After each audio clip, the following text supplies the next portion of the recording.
In breaking news, your weird and creepy Uncle Donald Trump just made a lewd comment towards his 20-something-year-old press secretary in full view of the press. And coming up next, I have the roasting that resulted and the advanced neurological condition it may be signaling.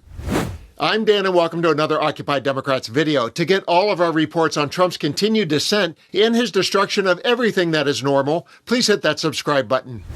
I'll show you the uncomfortable scene that played out on Air Force One in just a minute, but first, let's begin with the new brain health concern. Watch as two experts explore what the slurping sound Trump is now making reveals, followed by how it connects to his lewd comment.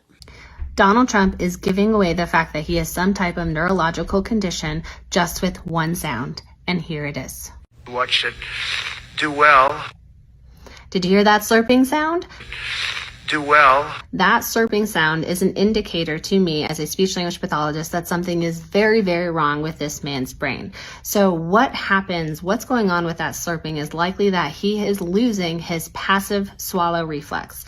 A passive swallow reflex is when you just swallow because it's time to swallow, because you have to clear saliva, because you're protecting your airway. And it's one of those things that you do when you're sleeping, you do when you're just chilling out. You don't even know that you do it hundreds of times a day when you are healthy. So what happens when you lose that reflex is that the saliva production remains the same, but you are not, your brain is not cueing it's the body to swallow. And so you have all of the saliva kind of pooling. Sometimes we can see it come out anteriorly. And sometimes we're going to hear that like, oh, I gotta like kind of suction it back up because whoa, there's more saliva here than I think. So that is indicative of a neurological disease. It could be dementia, Parkinson's, Huntington's, ALS. We see it in a lot, but what we see it in, we know, is a neurological progressive disease. So why that is important is because it's one of those kind of incontrovertible things. You might question my thoughts about his language, but listen to him. Hear how many times he has that slurping thing going on and realize it's going to be getting worse. You're going to be seeing it more. You're going to see it more when he is tired. So he's not going to be doing it all the time, but you're going to see it more when he's tired after he's given a long speech. And you're going to see it more and more as the days go on because this is a more degenerative thing. Once you start losing it, you're not going to gain it back. And he's probably completely unaware of the fact that he even all the time. A bunch of you have sent me this video of my friend Hillary, who is a speech language pathologist, explaining why the slurping sound in Donald Trump's speech is indicative of a neurological disease that's affecting his swallowing.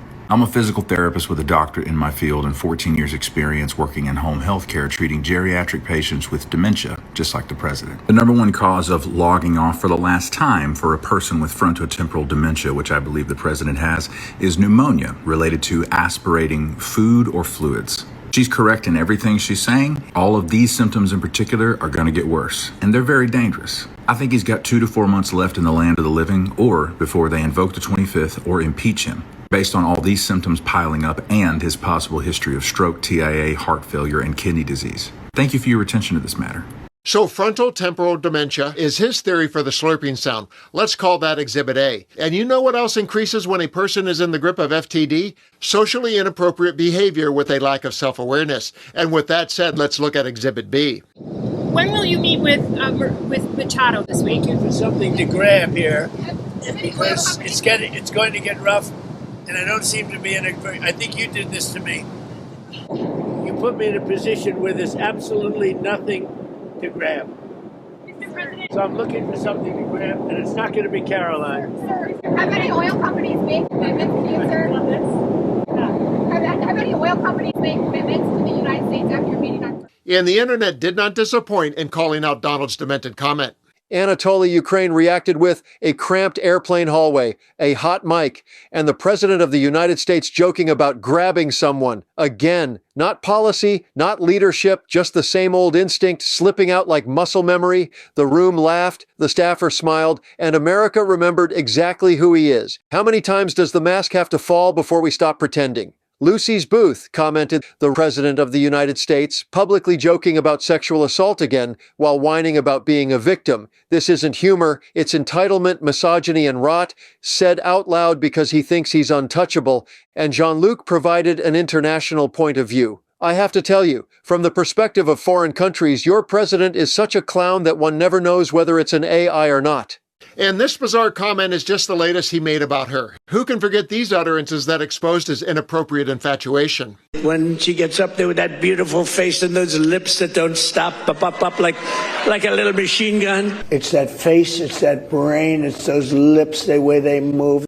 The slurping and inappropriate comments are symptoms that do not affect the American people, but there is another aspect of frontal temporal dementia that can influence policy, and that is unfiltered racism. FTD patients often revert to the social environment they were exposed to earlier in life, and the brain's guardrails are gone. Normally when this happens, caregivers and family members are told to remember it's the disease that's talking. But this is different because instead of caregivers, he has loyal enablers by his side who treat his every demented word as an executive order.